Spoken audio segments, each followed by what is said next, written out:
So people are really looking forward to this conversation because somehow the two of you have created brands that feel really unique and different.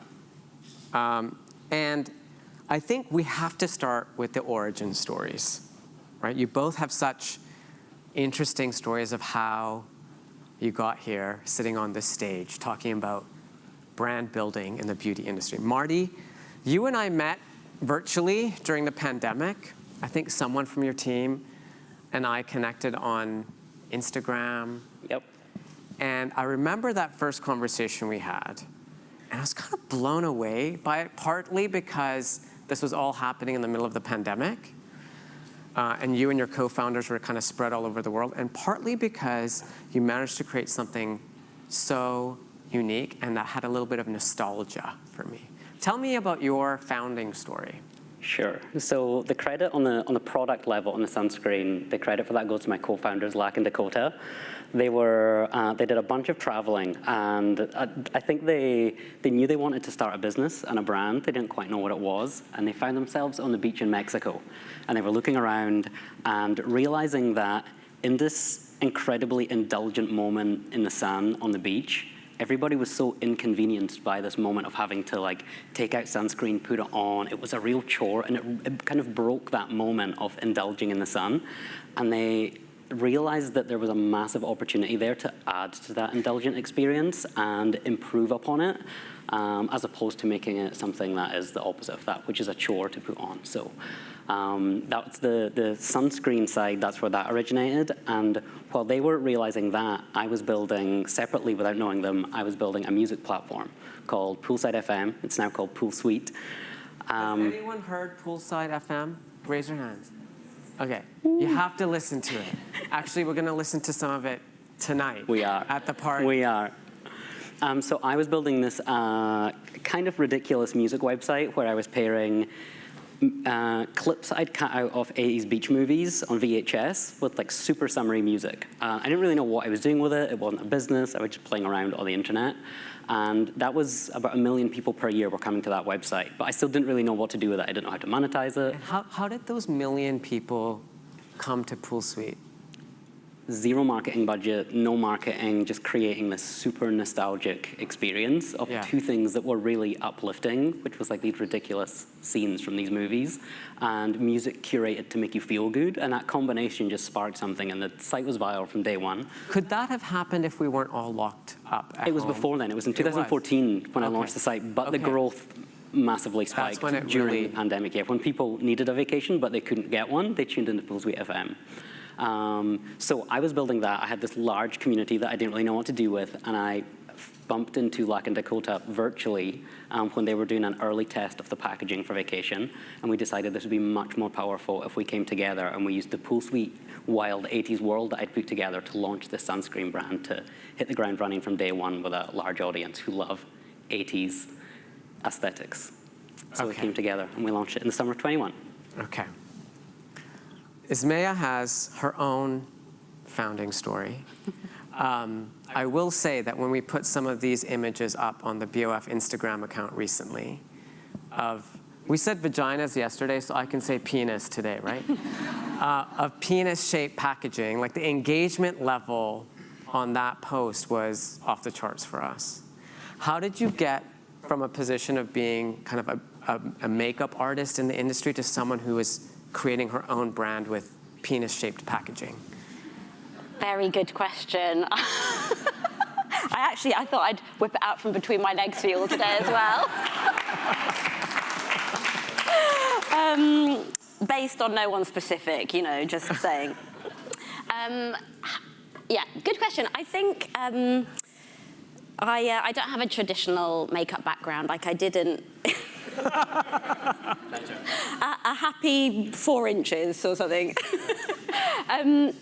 Yeah, I didn't train professionally as a makeup artist. My background was in theatre. I studied product design at Central St Martin's, and I was very focused on, I suppose the theatre world and performing arts, and I did this St. Martin's degree because I felt like I loved the art world, but I didn't really know what my place in it was. And I sort of fell into makeup quite accidentally. I was a kid's face painter, embarrassingly. Kid's face painter? Oh, yeah. I know. Yeah, that's sort of how I got into makeup, actually. I was trying to hustle a side job, and I'm a morning person. And I didn't want to have a bar job, and I got into kids' face painting. And I remember the first shoot I ever did for ID magazine, thinking, oh my God, I can actually do this on adults, and I can get paid for it. This is crazy. So that was kind of my foray into makeup.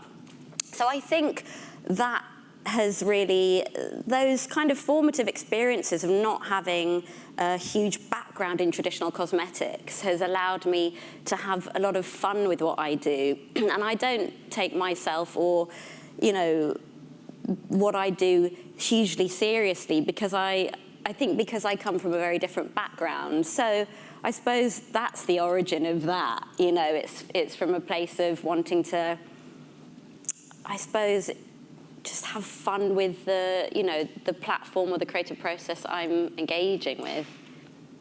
And what's amazing about both of your brands is that in a short space of time, they've really already carved out such a unique identity. I was walking, we were in LA just before we came here, and I was in Erewhon, walking down the aisles, and I was in, the shopping malls and Nordstrom, and just America has, whenever I come here from Europe, I'm always blown away by just a number of products, the amount of selection that you have. But it was also dawning on me, just there's so many beauty brands. There's so many products. And if I'm honest, a lot of it kind of looks the same. There's a formula. We were talking about formulaic approaches before. There's kind of this formula of even we were walking down Abbot Kinney in LA, and for those of you who haven't been to that part of Venice Beach, it's just there's almost a formula of what a DTC brand looks like. You can tell they've all been designed by the same agencies and stuff. But what you've both managed to do is create something that isn't boring, that is really unique. When you're looking in the marketplace, what do you think makes a strong brand? Do you want to answer? Sure, why not? I think some of the best brands in their early stages, some of my favorite brands in the world are just true personifications of their founders, and I think that's very true for both of us, and that this is us just putting our heart and soul on the things that we love and the visuals and the world that we love personally. It's putting that out there through a brand and through these products, and I think that's very hard to compete with if you don't have someone that has a view on the world and a perspective and a deep love for a set of visuals. Big energy. Yes, that. I think that's really hard to compete with, that. So when it came to, and maybe this was with your co-founders before you started, you didn't go to an agency to how did the vacation identity emerge? Well, funny story is they came up, the logo that you see on the packaging, they came up with that before I met them, and they went to a designer and said, we want to rip off the Poolside FM logo, which was my project at the time. They were like, we love this. We want to basically copy that without making it so that he'll know that we've copied it. So that's where that logo came from. And so the Pool Suite logo was just me finding someone to do a super 80s script font, because I've been in love with that style for 10 years. Isamaya, because, and by the way, a brand is more than a logo, right? It's more than identity. As you are developing the identity for your brand, how did you do that? And when you look at, how did you create something that's so distinctive, that stands out? I think, I'm very fortunate that before establishing my brand, I really had the pleasure of working for a number of different brands. I was at Tom Ford, I worked for Byredo, for Burberry, and I think, maybe less so the kind of independently owned brands who are really kind of doing their own things, like Byredo, for example. It really struck me that, like Marty said, these big corporations, there's nobody guiding the spirit of the brand, and I think that's where you run into problems where you don't have like a spirit guiding it, really. You know, you're number crunching, and you're looking at, you know, you're looking at data in order to kind of, or numbers or whatever to generate ideas of how to communicate with an audience. And it leaves everything feeling very kind of flat, I think. And so, you know, when you just mentioned everything looked the same, I think beauty, you know, as we all know, is one of the leading economies that kind of missed the recession. If anything, it profited in some of those periods. And I think more recently, in the last kind of five years especially, people have really wanted to jump on that bandwagon. You know, you can make a quick buck in beauty. You know, just any brand, put it out there, get it. And so I think in doing that, trying to make those huge profit margins, you lose the essence. You know, you lose the integrity and the artistry, because that takes time and money and a spirit. And so for me, having worked for a number of these brands and working in the industry for a long time, you know, perhaps one of my biggest flaws is that I'm not driven by numbers. I'm just driven by the spirit, you know? And I felt like, whatever, I want to do that for my brand. I want to have something that feels exciting and new and, you know, captures all of those things that these kind of big organizations can't. Yeah. In a way, in the founder-led approach that you're both talking about, you're creating worlds. You're world building, right? You're creating a universe that someone can imagine themselves being a part of. And so when I talk about going to, you know, a drugstore or an Erewhon, you know, or any other retail environment, and I see a bunch of packaging, one of the questions I'm asking is this my entry point into a world, right? Can you talk about the worlds that you're both building around your brands? Isamaya, maybe you can go first. Sure. Well, when I started my brand, it was actually very difficult for me to think of a defining look. You know, if my brand's going to be on the shelf for like 10 years, what's that going to look like? Well, listen, I change, you know, month to month, and I have the luxury of working in fashion, which also changes seasonally. And it didn't make sense for me to do something that would possibly in 10 years feel very dated, especially if I'm going to be behind it and still believing in this thing. It had to kind of reflect who I was and where I am. So I decided to create I suppose a bit like a fashion model where the brand would change seasonally. And we started with a BDSM-inspired collection with rubber and latex and piercings. And then the second collection was kind of cowboy-inspired. So it was gaudy and gold and vintage-looking, and, you know, and then we hit this guy, which again is a whole other world, you know, and it's very graphic and it's sort of quite extreme and has a sense of humor. And so for me, you know, it just meant that I was able to really engage and be excited by everything that I was doing. And I think that translates, and I think people can feel that and want to be part of that exciting moment. I mean, in a way, it's breaking a branding rule, which is like you create a brand and it has to be consistent and it has to always follow like a framework, and you have branding guidelines. What you're basically doing is bringing an editorial approach and saying, okay, this season or this product line or this drop is about this. Well, it's been nice because I think, you know, for me, it's also allowed me to connect with lots of different audiences. And, you know, some people don't respond to this, but most do. Especially the grandmas out there, you'd be surprised. The over 70s seem to do very well with that. But you know, and some people maybe didn't love the BDSM vibe, but then they love the cowgirl, glamorous, glitzy. So for me, it's fun because I then get to engage with lots of different audiences, and I think people are starting to understand that you can dip into lots of different styles, and you can have these different identities and explore, and like you would with clothes, you know. Yeah. Marty, the world that you're building, I'd say it's a more consistent world, but what I think I felt that's so resonant with Vacation is it takes me back. Yeah. Right?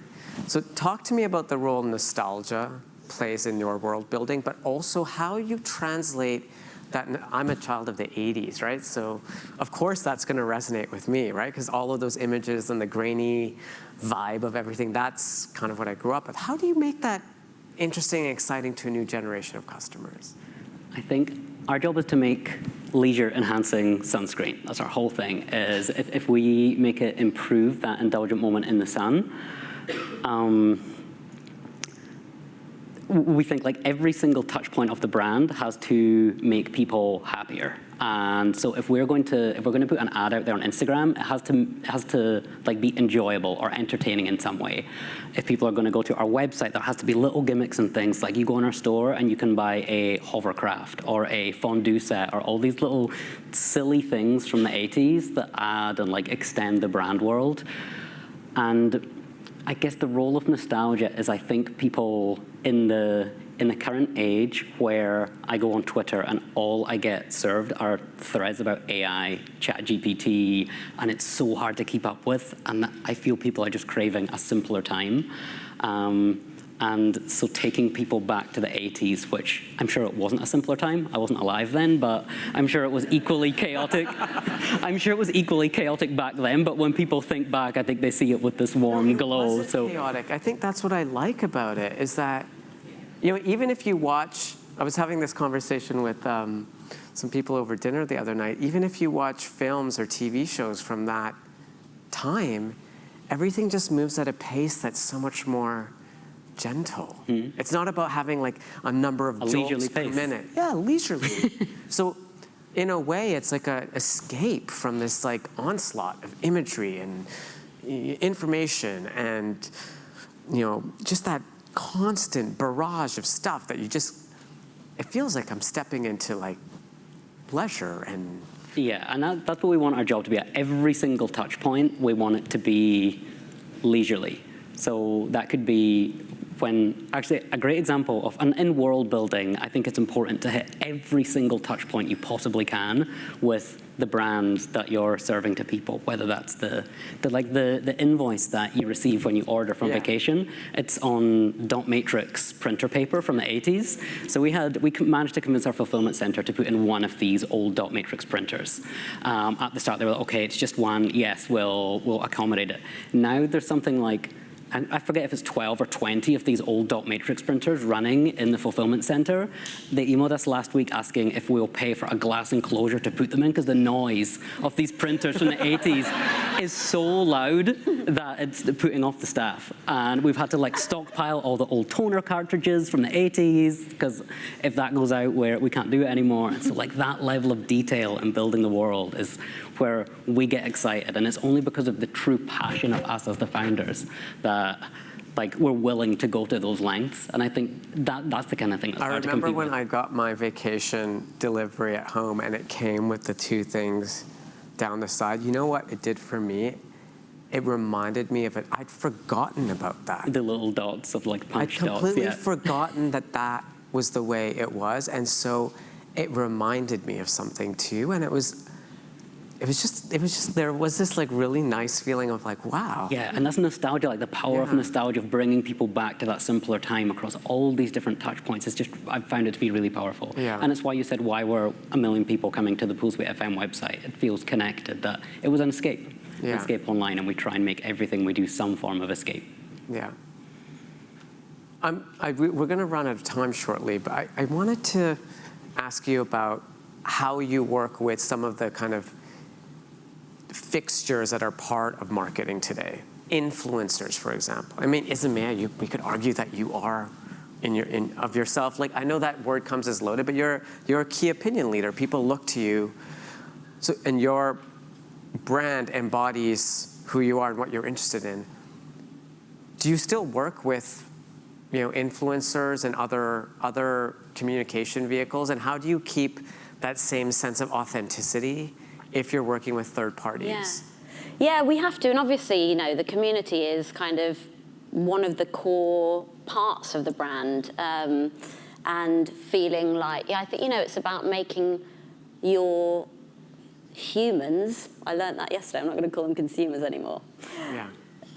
You know, your community, your humans, to feel included, I think. And so one of the really nice things has been, you know, because the model has been this kind of drop model of different styles, being able to bring in people to my platforms that, you know, might not have been able to find their voice in beauty before. People that have engaged with this kind of like BDSM, sexy, punky, gothy vibe, you know, that didn't find their space in a very kind of commercial, glamorous, glossy world. So to be able to give them a space and a legitimate space on the platform and to showcase their work, and then, you know, the same for other creators and even guys that have really enjoyed using this product. 'Cause it's not just for women, we also do a lip balm. That's been really nice for me because I feel, you know, the beauty world is so big, and I think for a lot of people it can be really hard to find, you know, feel legitimate within it. Do you know what I mean? Yeah. So before we go, I'd love to have from each of you one piece of advice for everyone here who's trying to build authenticity into their branding, like where the brand, you know, feels as strong and as clear and as unique as what both of you have built. Marty, why don't you go first? I think either find something that you personally, like a visual aesthetic and style and product range that you are personally obsessed with, or find someone who is obsessed with a given world or visual style, and put them in place to build it. If you're not deeply passionate about the world that you're going to build, you need to find someone who can be. Obsessive. Obsessive. Okay. Isamaya? I think, you know, my advice, what I've learnt from building this brand is that it isn't always the corporate jargon that drives people towards your brand. You know, it isn't hitting those kind of, you know, the CMO will have an opinion and it'll sound very boring. It'll be about user engagement and all this, that, and the other. Just, sorry, true. Sorry, is that offensive?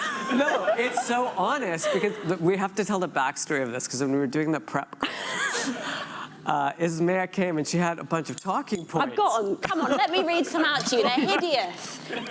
No, I'm joking. My very, very lovely CMO gave me some... Stop it.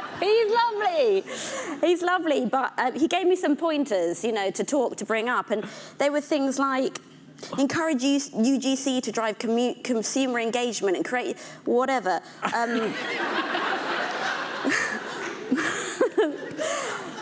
Disruptive creative vision that's developed with a social media approach for, do you know what I mean? Not really. No, it's true.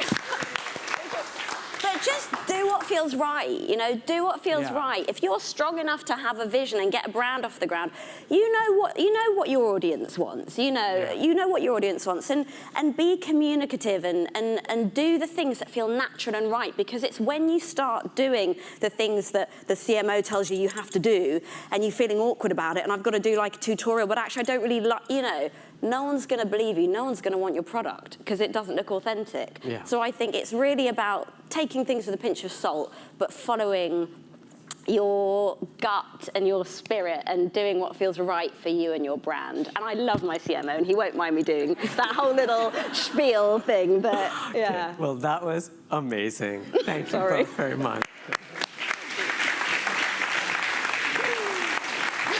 Thank you.